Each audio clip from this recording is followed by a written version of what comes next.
Dattawadi म्हापशेच्या Saint Brito विद्यालयाची फातरांची राखणे वणत रस्त्याचेर कोसळ्ळी। वणटी वांगडा माडूय पडिल्ल्यान विजेच्यो सोरयो तुटल्यो आनी वीज पुरवण बंद जाली। राखणे वणत कोसळिल्ल्यान वणटीचेर फातर आनी माती रस्त्याचेर आयली आनी रस्तो येरादारी खातीर बंद जालो। सुदैवान त्या वेळार थंयच्यान कोणूच वचनाशिल्लो, ताका लागून दुर्घटना टळ्ळी।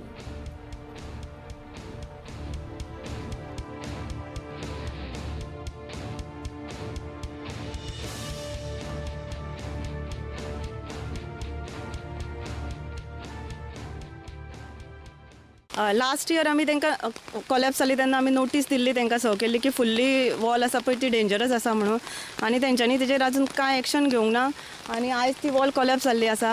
आनी MLA कडसून म्हाका अशें मेसेज आसा की ही वॉलाक तेणीन MLA लॅडांसून ही कन्स्ट्रक्ट करपाक ऑलरेडी एप्लाय केल्लें आसा आनी टेंडरींग जाल्लो आसा, ओपन जावंक ना आजून। हेज्या फुडें हें काम जातलें, पूण आतां हांगासर अशें जावन दिसता की आतां ही कोकोनट ट्री आसा ती कॉलेप्स जावपाची आसा पोजिशनान। आनी लायटूय कनेक्शनूय हांगासर तुटला थोडें, ते बी आमी फायर ब्रिगेड प्लस इलेक्ट्रीक डिपार्टमेंटाक बी आमी इन्फॉर्म केला आनी ते आतां येवन कितें ते करतले आनी फुडें आमकां JCB अरेंज करपाक जाय, क्लियर करपाक रोड ज्या तरेन हांगासर लोकांक मुवमेंट जातले। तेच तांकां आमी लास्ट इयर सुद्दां सांगलेलें की फुलूच वॉल तेंची कॉलेप्स जाली की ताका ड्रेनेज ना भितरसून, ते उदक थंयसर उरता आनी ती सोक जाता उदक आनी ती वॉल कॉलेप्स जावपाची अशें हें जाता तेजें। आतां ही फुडली आसा ती फूल वॉल ती आतां कितली मिटर घेता ते एक्झॅक्ट म्हाका खबर ना, पूण अरावंड 22 लॅक्साचो आसा एस्टिमेट तेजो।